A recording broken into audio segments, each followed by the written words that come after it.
What's going on, guys? Waco from Revolution here with Julien Tornare, CEO of TAG Heuer. It makes me so happy to say that because you're such the perfect guy for this role. How are you, sir? I'm very well. And you? I'm phenomenal, and I want to know everything about this split-second chronograph. It is a watch that I've been dreaming about for a long time. I had heard rumors about it. Then I saw the prototype that was launched for Only Watch, which was an incredible piece. I saw Frederic Arnault walking around somewhere. I think he's got a pièce unique on his wrist as well. But this is so cool because you guys are one of the masters of the chronograph, and in the entire history of TAG Heuer, you guys never made a split-second chronograph wristwatch until now. Bro, tell me about this. Oh, but it's great. I mean, you know how much I love history and how much I love high watchmaking. So I couldn't be happier than that.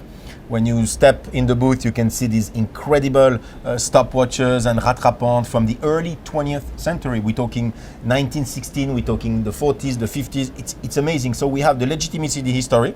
Right. And of course, it took more than 2 years to develop this incredible rattrapante, which came now with the result of an incredible watch, you know. Half sapphire, half titanium, extremely light.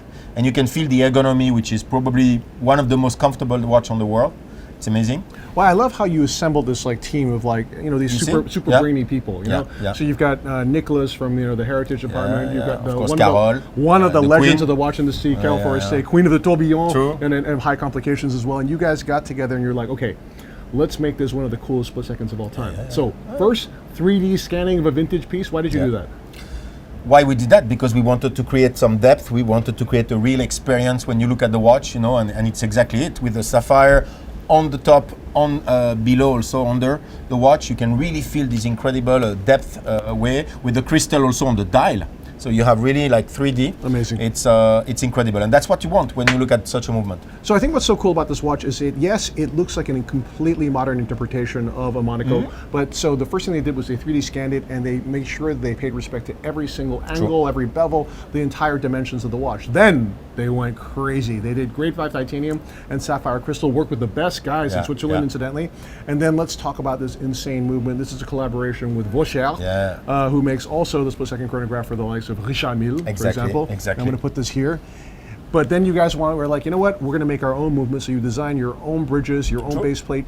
You created the entire movement out of grade 5 titanium. And then you went and got these crazy dudes at Art Time to finish this movement at a level of truly haute de gamme, haute horlogerie. Of course. I mean, so you have really reignited high complications in TAG Heuer, bro. Completely. Is this the future? And from the top. And from the top. You're totally right on the technicity of the movement, of course, on the design, which is quite amazing. But for me, I'm a huge fan of finishing. Yeah. And when you look at the level of finishing, it's all hand finishing in such a way. You can see the bridges. Just to work on the bridges, it's like 30 hours of work. Then you have this famous damier that we have. We did really every single detail of the movement in the most high-end possible way. So guys, check that out. The damier, the checkerboard pattern that he's talking about, which is reminiscent of the checkered flag, which symbolizes the last lap of the race, is a gratte finish made by hand. I mean, that is one of the most challenging finishes to accomplish. One of the only last watch that I can think of that had this was the Grubel Force handmade watch, which is like $1 million. So honestly, it's incredible to see that here. Then on top of that, there is of course the question, hey, should we develop our own split-second chronograph movement, or should we work with Vaucher? The whole idea is this movement you can put on your wrist, you can use non-stop as much as you like, and it's so stable. It's a high performance machine that is super reliable. It is 5 hertz, column wheel, vertical clutch, and stunning to behold as well. I'm going to turn it around the other side so you can just see the 65 hours power reserve. 65 hours of power reserve. And the other thing too is this watch is a pleasure to wear because with grade 5 titanium, with sapphire crystals, 85 grams on the wrist, it's effortless. Oh, it's incredible. 85 grams, and the movement itself is only 30 grams. So I mean the regular Monaco is around 135, 140 grams. So definitely you don't feel it. You don't feel it on the wrist. It's amazing. Well, I mean, I think that's what's so cool about this watch also. It's really TAG Heuer as well because it's a super high precision complication, but it's also to be worn while you are, engaged in, like sports or whatever it is that you want. There's no compromise here. No, it's very robust. You can wear it anytime. You can do whatever you want with it. It's super strong. We have 2 colors, as you know. You hold the red one, which refers to the world of racing, of course, but we also have the blue one, which refers to the original color of the dial of this Right. famous Monaco. So it's now every single detail has been thought of deeply. I love it. So anyway, I was initially wearing this watch on my wrist. This is, of course, the Skipper Yes. in gold, which is beautiful to behold. And this is also the glass box Carrera. This was the relaunch of the Carrera, which captured the hearts of customers around the world. They really responded beautifully to this watch. And you've got a new version of that on your wrist. It is the Panda. the Tell me Panda. about that watch. Here again, we wanted to refer to the past. This incredible Panda watch. From the Carrera collection, glass box as well. You can look with this great, for the first time on a metal bracelet like that. It looks extremely nice. It's about SN Silver Noir, as TAG Heuer was calling it, with the two languages. And that's the nickname of this rendering.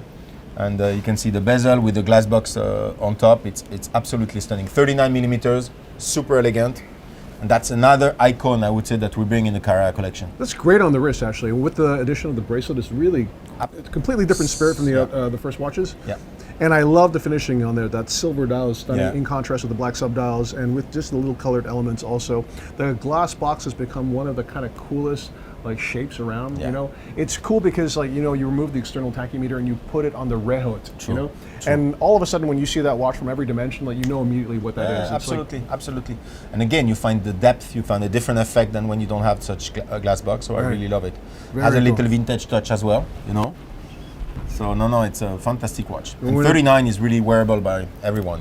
It's a great dimension. Dude, you hear to hear? Okay, so guys, this is really important because there has been a complete shift in terms of sizes. We've gone back to classic sizes as well. 39 is the sweet spot. So if you're a watch brand out there and you're making watches that are 43, 45 mm, it's like, dude, your watch is too big. Just stop it. Just make it smaller, right?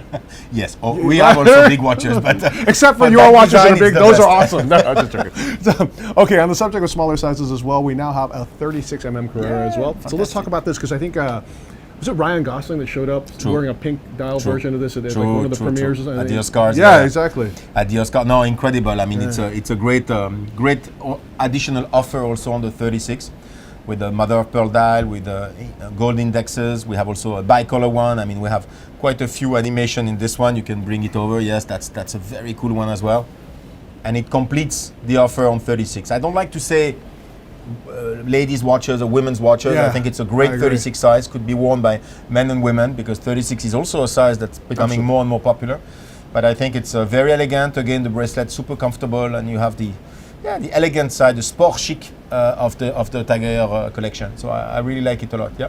Well, okay, so that summarizes the things that we are seeing for the Watches and Wonders Fair. True. However, knowing you, I know you're a relentless guy. I know you're always pursuing greater evolution and excellence. Dude, can you give us a hint as to what to expect for the rest of the year? Yes, you're gonna have a lot of things. You're gonna have, I like drops, and we have two main shows now. LVMH Watch Week in January, which was in Miami. Here, of course, it's the institutional show. And then we're going to have some very interesting drops. I'm not going to tell you a lot, but I can tell you will have big news. Okay. Very big news about the brand. If you think we went far with the Rattrapante, you will be even more surprised. Really? With incredible things. And two major collections we'll see also. Very attractive novelties, I'll let you guess, but there will be something strong later in the year. I Believe me. can't wait to see it. Julien, thank you so much for your time, brother. My pleasure. Guys, Thank peace. you. Thank you very much. Cheers.